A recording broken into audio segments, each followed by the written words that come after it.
He said I was overreacting, but then I found her earrings in our bed. Part 1. Before the Storm. My name is Lauren Monroe. I'm 38, a corporate lawyer, wife, mother. At least, I was all those things, before the lies took over. I met Jason at a 4th of July barbecue 12 years ago. He was charming, loud, and utterly unbothered by how quiet I was. He told me I had a smile that felt like home. We married 18 months later, bought a little colonial house in Connecticut. He became a high school history teacher. I climbed the ranks at my firm. We were that couple, the kind that others envied. Organized, in love. Perfect.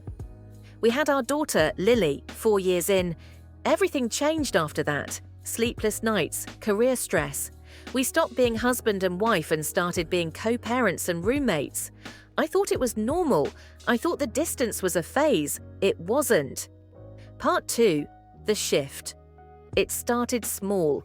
Jason started working late, more gym time. His phone was never out of his hand, but always face down. At dinner, I talked about my day. He nodded, smiled, scrolled. I thought it was stress, burnout, maybe even depression. I suggested counseling. He laughed. You always make everything so dramatic. Not everything needs fixing, Lauren. I swallowed it. I always did, until the night I found her earrings. They were delicate silver hoops, lying on my pillow like a slap in the face. Not mine, not a friend's, not my daughter's, just there. He was out, supposedly grading papers. I waited in the dark. He walked in, saw me holding them. Where did you get those? I asked. His face, that flicker of fear. Then the performance. Are you serious right now? You're going through my stuff. You're really this paranoid? They were in our bed, Jason. Our bed. Jesus, Lauren, they're probably yours. You always lose things. Don't do this. But I knew. Every cell in my body knew. Part 3. The breakdown. That night, I didn't scream. I didn't cry. I opened my laptop.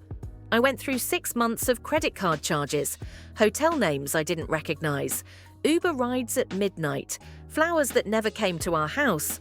I wasn't looking for confirmation. I was looking for how long. Turns out, 9 months. Her name was Mia, a substitute teacher at his school. 26, blonde, no kids, no baggage. I printed the receipts, laid them on the table, went to bed. When he saw them the next morning, he said nothing for a long time. Then, I didn't mean to hurt you. I felt invisible, and she made me feel wanted. I almost laughed. Invisible? You had a wife and daughter. You had a life. I was drowning, Lauren. So you lit a match instead of asking for help. Part 4. Collapse and rebuild. I asked him to leave, not because I wanted to, but because I had to. I couldn't be the woman who stayed and taught my daughter that this was love. Lily asked why Daddy wasn't home. I told her, sometimes adults need time to fix things inside their hearts. I cried every night for a month, not because I missed him, but because I missed who I thought he was. I missed us, the version that only ever existed in my memories. I started going to therapy, not for the marriage, for myself. I realized how much I had abandoned me trying to hold us together. I started running, journaling, reaching out to old friends. I took Lily on a trip to the Grand Canyon, just the two of us. We laughed, we watched sunsets, we made pancakes in hotel microwaves. I smiled without forcing it. Part 5. Closure. Jason tried to come back. He said it was a mistake, that he wanted his girls again. But he didn't want to rebuild. He wanted to rewind. And you can't undo a fracture. You can only decide what to do with the broken pieces. I told him no, I deserved more. I still remember the night I watched him drive away for the last time. There was no drama, no yelling, just silence and relief. Epilogue. It's been 2 years now. I've rebuilt my life. I've met someone new. Slowly, cautiously. He knows everything and still chooses me. But more importantly, I choose me. Every damn day. Because being alone is not the worst thing in the world. Being unseen while standing right next to someone, that's worse, and I will never go unseen again. Part 6. The First Steps Alone. The first weeks without Jason felt like walking through a fog. I would wake up, expecting to hear his footsteps downstairs or see his coffee cup left by the sink. But there was only silence. Loneliness settled in like an unwelcome guest, but I forced myself not to let it become a permanent resident. Every day I told myself, this is your chance, not just to survive, but to live again. Part 7. Reclaiming myself.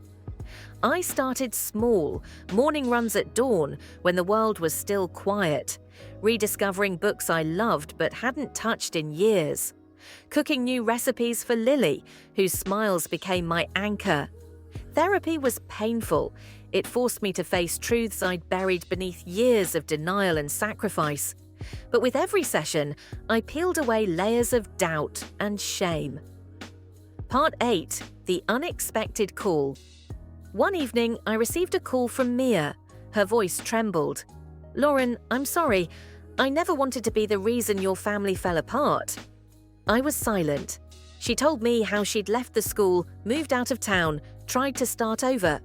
Her regret was palpable, but I knew forgiveness wasn't mine to give yet. Part 9. New Horizons. Months passed. I started volunteering at a local shelter, helping women who were rebuilding from broken relationships. Their stories echoed mine: pain, betrayal, hope. Lily thrived, her laughter filling the spaces that once echoed with silence. And then, slowly, someone new entered my life: Mark. A gentle soul, patient, understanding. He didn't rush me, he never tried to fix me, he just was. Part 10. Healing love came back, not as a roaring fire but a steady flame. I learned to trust again, not blindly but cautiously, and I was kinder to myself. One night, Mark and I sat under the stars. I told him about Jason, about loss, about rediscovery. He held my hand. "I'm not here to replace him. I'm here to build something new with you." Final reflections. Healing isn't linear. Some days are harder than others, but I've found strength I never knew I had. I'm Lauren Monroe, lawyer, mother, survivor. And this is my story of pain, betrayal, and the fierce fight to find myself again.